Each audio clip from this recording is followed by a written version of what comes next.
Assalomu alaykum gruppamiz obunachilari. Mana bugun biz yangi obyektimizga keldik. Kecha kelib narsalarni zaявka qilib ketgandik.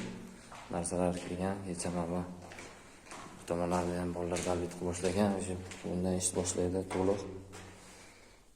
Xullas 3 sm devor, 13 sm urilib batareya devorning ichida qoladigan bo'lyapti. Keyinchalik ko'rsataman bu ishlarni. Mana kecha teshib devorlarni bilan teshib qo'yishgan. Mana teplib pollarimiz.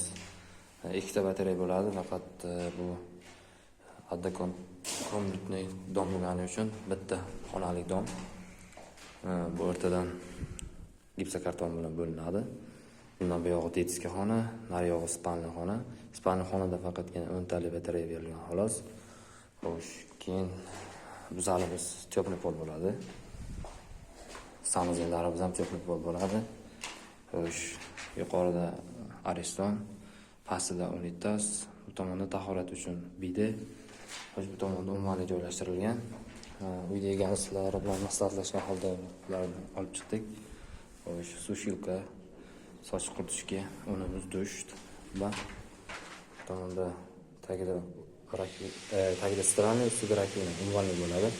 Kanalizatsiyalarimiz kirib turgan, faqat shuni montaj qilib olishimiz kerak. Bu tomonlarimiz teplib pol.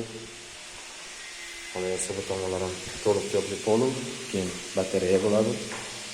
Bu tomonda moyka bo'ladi. Qoladi, chetida chizilib qo'yilgan.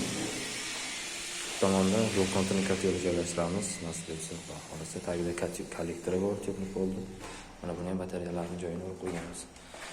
Uyda gazning xohishi bo'yicha uyimiz kvadrat kichkinaligi sababli sal kengroq qilish maqsadida ishlar olib boramiz. Bu yoqda teplib bo'ladi, xudo xolasa. Yana qolgan ishlarni obzor qilib ko'rsatamiz.